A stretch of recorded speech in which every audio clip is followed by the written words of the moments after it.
Babalik na sa Los Angeles si Luka Doncic ngunit hindi pa handang maglaro para sa Los Angeles Lakers sa pagbubukas ng playoffs dahil sa injury. Ang ibang detalye alamin sa pag-abante ni Jake Miculob.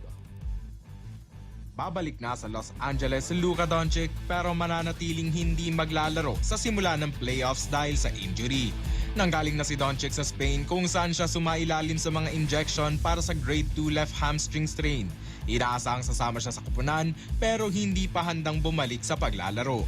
Magbubukas ang Los Angeles Lakers ng kanilang first round series kontra sa Houston Rockets bilang number 4 seed pero wala ang isa sa kanilang pangunahing scorers. Wala pa ring ibinibigay na tiyak na timeline ng Lakers para sa pagbabalik ni Doncic maliban sa pagkumpirmang hindi na niya matatapos ang regular season matapos ma-injure noong April 2 laban sa Oklahoma City Thunder. Karaniwan umaabot ang halos isang buwan ng recovery ng ganitong klase ng injury. Kasama rin sa mga wala si Austin Reeves na may grade 2 left oblique strain na nagdagdag pa sa problema ng Lakers sa backcourt. Sa kabila nito, pinangunahan ni LeBron James ang koponan sa huling linggo ng season na nagresulta sa pagkakapili sa kanya bilang Western Conference Player of the Week matapos mag-average ng 24 points, 9.7 assists at 6 rebounds.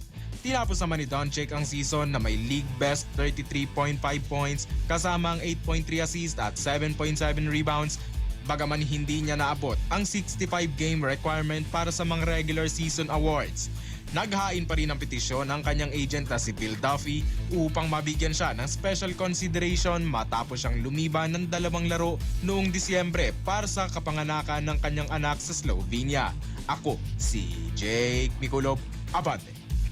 Manatiling nakatutok sa Abante, sundan kami sa aming mga social media accounts at huwag kalimutang mag-subscribe sa aming YouTube channel, DWAR Abante Radio, para sa mga eksklusibong balita.